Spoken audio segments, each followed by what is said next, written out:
Ditanya biaya pernikahan Atta Halilintar dan Aurel Hermansyah, Tarik Halilintar enggak balik modal.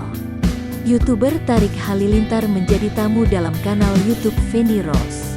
Dalam sela-sela perbincangannya, Feni Rose melayangkan pertanyaan soal biaya pernikahan Atta Halilintar, Aurel Hermansyah.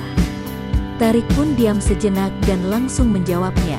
"Aduh, itu aku kayaknya enggak bisa buka deh.